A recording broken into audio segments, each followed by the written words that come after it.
से मेरा यही था, अगर आपको नोट्स चेकआउट करने हैं तो आप प्लेलिस्ट चेकआउट कर लीजिएगा। आपको काफ़ी प्लेलिस्ट में वीडियोस मिल जाएंगी जो कि बीएड सेकेंड ईयर की हैं। बीएड की प्रैक्टिकल फाइल भी सभी अवेलेबल हैं, आप चेकआउट कर लीजिएगा। इस टॉपिक पे क्लास फिर मैं कल मॉर्निंग में 10 5th to 6th सब्जेक्ट है, आपको किस पे नोट्स चाहिए आप वो कमेंट करके बता सकते हो, क्योंकि क्या होता है कि आपकी जो मेरी ओल्ड क्लासेस हैं उन सब पे कमेंट्स हैं। यस, बीएड के काफ़ी स्टूडेंट ने ज्वाइन किया है। स्टूडेंट हो तो प्लीज आप प्लेलिस्ट जरूर चेकआउट कर लीजिएगा, क्योंकि आप सबको पता नहीं होता, मे बी आप चेकआउट नहीं कर पाते तो आपको लगता है क्लासेस नहीं है, तो क्लासेस हैं। तो चलिए स्टार्ट कर देते हैं फिर। महिलाओं की शिक्षा के उद्देश्य, मेनली इसमें जो आपका मेन पॉइंट है, अगर आप क्वेश्चन से समझते हो तो क्वेश्चन का मतलब है कि वुमेन के लिए जो आपकी एजुकेशन है उसके फायदे क्या हैं, ठीक है, उसके उद्देश्य क्या है। अगर वो एजुकेशन लेती हैं लेडीज तो उसके बेनिफिट क्या है वो हम शो करते हैं इस क्वेश्चन के आंसर में। बेसिक क्वेश्चन है, बट आपको लिखना किस तरीके से होता है, कितना पार्ट आपको शो करना होता है, कितना रिटन में वर्क आपको देना होता है, वो आपका आज की इस क्लास में हम शेयर करेंगे। तो चलिए स्टार्ट कर देते हैं। भारत की शिक्षा नीति स्त्री पुरुष में कोई भेदभाव नहीं करती है। यह बात उतनी ही व्यवहारिक है जितनी सामान्य शिक्षा का सुझाव व्यावसायिक शिक्षा की ओर होना चाहिए और व्यावसायिक शिक्षा में सामान्य शिक्षा का अंश होना चाहिए।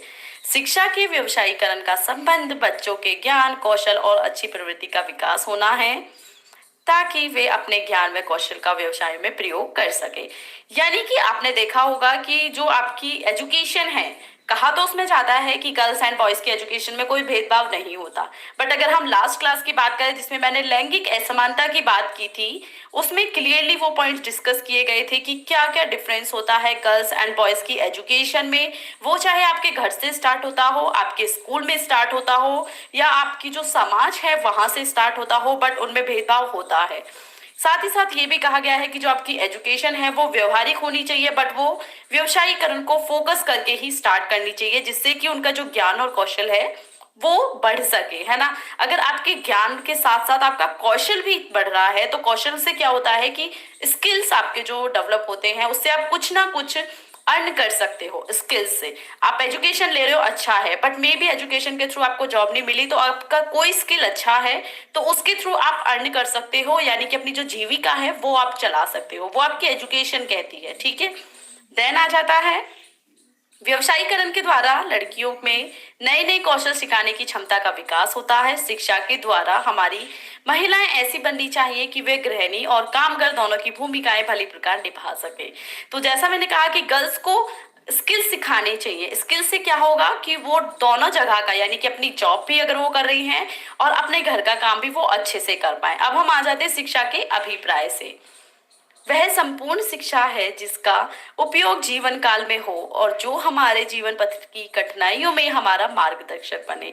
शिक्षा केवल नौकरी प्राप्त करने का साधन न हो, यानी कि एजुकेशन क्या है, एजुकेशन वो है जो आपके लाइफस्टाइल को अच्छे से जीने के लिए आपके लिए इंपॉर्टेंट हो, जिसके थ्रू आपको सीख के अपने जीवन को बेहतर बना सको।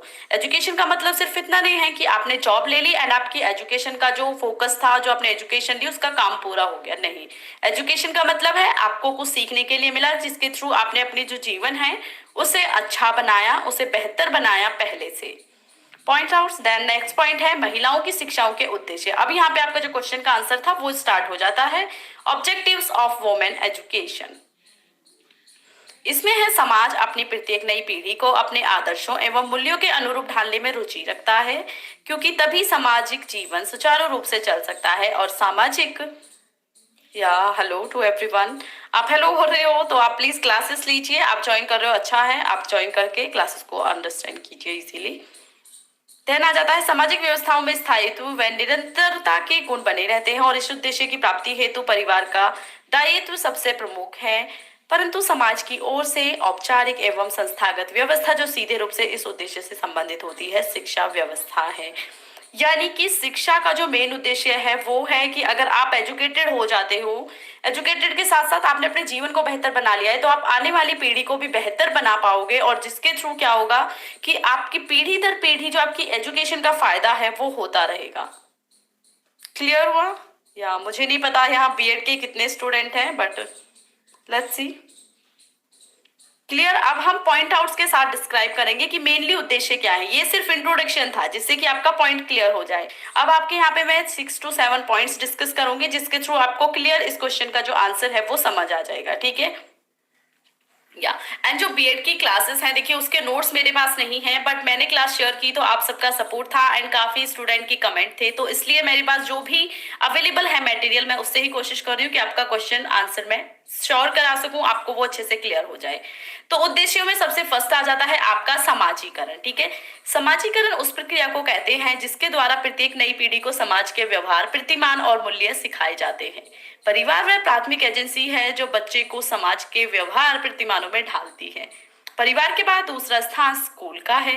यह सत्य है कि समाजीकरण के उद्देश्यों की दृष्टि से परिवार और स्कूल के बीच समानता देती है। ठीक है, यानी कि दिखाई देती है, परंतु समाजीकरण की पद्धति की दृष्टि से दोनों में काफी भेद है। समाजीकरण क्या होता है? समाजीकरण का उद्देश्य है शिक्षा के लिए।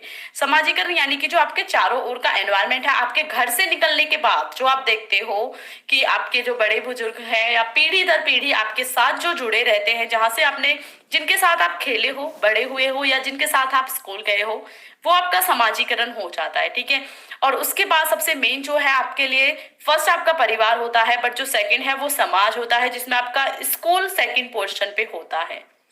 ठीक है, आई डोंट नो अगर आपको मेरी वॉइस क्लियर आ रही है एंड प्लीज समझ भी आ रहा है तो साथ के साथ आप बताते रहिएगा, क्योंकि मैं आपको क्लियर कराने की कोशिश कर रही हूँ एंड आपको पता नहीं सही वॉइस आ रही है या क्लियरिटी दिख रही है या नहीं।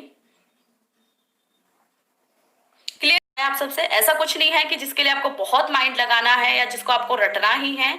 आपको सिर्फ इतना करना है कि आपको फोकस करना है अपने पॉइंट आउट्स पे। ठीक है, अब आपको पता है कि जो शिक्षा है वो लेडीज के लिए कितनी इंपॉर्टेंट है, आपके माइंड में तो वो है, बट मेरी क्लास देने का जरिया सिर्फ इतना है कि आपको पॉइंट्स क्लियर हो जाएं। लिखो, आप खुद दोगे, आप बीएड में हो, आपको हर चीज को रटने की जरूरत नहीं है, और बीएड के सिलेबस को तो रटने की बिल्कुल भी जरूरत नहीं है। वो बेसिक सिलेबस है, आपकी मेंटेलिटी, आपकी थिंकिंग पे डिपेंड करता है बीएड का सिलेबस। तो कोशिश ये मत कीजिए कि आप उसे रटो, नहीं, सिर्फ इतना करना है कि यस, आप हेडिंग देख सकते हो। आप कोशिश कीजिए कि अगर जैसे मेरी आप क्लास देख रहे हो तो इस क्लास के बाद आपको इस क्वेश्चन को दोबारा नहीं देखना है, क्योंकि उतना टाइम आपके पास भी नहीं है। एंड जो बीएड के एग्जाम होते हैं वो आपकी थिंकिंग को देखते हैं, वो आपके रटने, आपने सेम बुक का कितना लिखा है, वो कोई भी एग्जामिनर चेकआउट नहीं करता है। तो इसमें आपका सेकंड पॉइंट आ जाता है व्यवसायिक कुशलताओं का परीक्षण। ठीक है, शिक्षा का उद्देश्य बच्चों के सामाजिक व्यक्तित्व का ही निर्माण नहीं, अपितु उनमें व्यवसायिक कुशलता प्रदान करना भी है। यानी कि जैसे हमने कहा कि एजुकेशन से आप अर्न कर सकते हो, अच्छा, वो आपकी बेस्ट एजुकेशन आती है। डिग्री आप ले सकते हो, जॉब आप कर सकते हो, बट अर्न करने के साथ साथ आपकी जो लाइफस्टाइल है वो भी बेहतर होनी चाहिए। तो वो पॉइंट आपका व्यवसायिक कुशलताओं का प्रशिक्षण में आ जाता है। थर्ड पॉइंट है गुण एवं योग्यताओं का आवंटन। शिक्षा संस्थाओं में सभी विद्यार्थियों को विभिन्न कुशलताओं एवं ज्ञान के अर्जन के समान अवसर मिलते हैं। एक सा पाठ्यक्रम, एक ही शिक्षक और एक ही परीक्षा की प्रणाली, ये सभी मिलकर एक ऐसी व्यवस्था बन जाती है जिसके द्वारा स्वस्थ प्रतियोगिताओं के माध्यम से गुण और योग्यताओं का विभिन्न ग्रेड या श्रेणियों में आवंटन हो जाता है।